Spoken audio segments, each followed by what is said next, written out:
Just 10 weeks at Medomsley Detention Centre, Eric Sampson says his life was ruined because he was abused. He said, strip off the underpants. I'd barely got my jacket and that off. And I had a pair of boots on, riding boots, and my foot was over the tape. And he got me and he whacked us right across the face. And I was laid out for maybe 5 minutes. When I got back up, he says, take your clothes off. And they were just laughing, watching us standing there with no clothes on. His story could now form part of a new independent inquiry into what happened at Medomsley, launched today.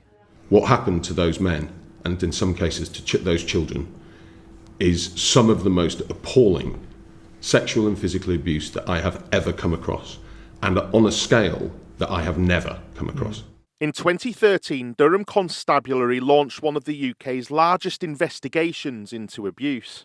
It came after the former Medomsley cook, Neville Husband, seen here, and his colleague Leslie Johnson were jailed for sex offences against boys. Operation Seabrook investigated allegations of abuse at the centre between the 1960s and late 80s. More than 2,000 alleged survivors came forward, and 5 former prison officers were jailed for a total of more than 18 years in 2019.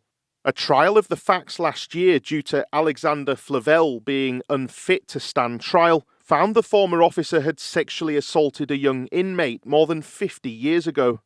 The Prison Ombudsman's inquiry will look at what happened at Medomsley, who knew about it and why it wasn't prevented, but they need help. If you are a survivor or you are a victim, we are independent. We will listen to your story, and you will help shape the report, which hopefully will give closure to our survivors and will shape some learning for the future. Now, this isn't necessarily going to end in convictions, is it? So what would you say to survivors who say, what's the point in it? I think it's really important that we learn the lessons of what happened back then. Young people who are detained in the prison system are often very, very complex, with very, very complex needs. And therefore the state should be at its very best in ensuring that they are cared for. That wasn't the case in Medomsley in the 60s and 70s and 80s, and we need to shine as bright a possible light as we can upon those events and learn everything we can from them. Lawyer David Greenwood, who's acted for hundreds of survivors, says it falls short of the public inquiry he's called for, but he remains optimistic. I actually believe that the amount of evidence that will be uncovered by this inquiry will lead to a wider inquiry into not only Medomsley but other detention centres throughout the country, because this was happening in at least 30 other detention centres around the country.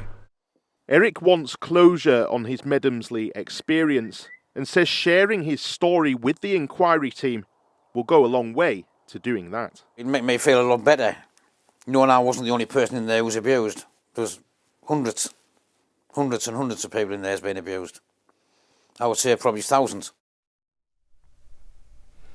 And our reporter Chris Jepson joins us in the studio now with more. So Chris, what more do we now know about this inquiry? Well, finally, the survivors have their independent inquiry. It comes off the back of Operation Seabrook, which ended last year, which was the criminal investigation. And the team of investigators will be working very closely with Durham Police, looking at evidence that's already been looked at, but also trying to find new evidence as well. They said that if any evidence materialises that is of a criminal nature, that will be passed on to the police. But we've had convictions already, and this inquiry is more about finding out exactly what happened at Medomsley, who knew about it, what the culture was like at the centre, and also why the abuse wasn't stopped earlier. Now, survivors have said for years that there was a cover-up, and potentially this team may uncover evidence of that, who knows.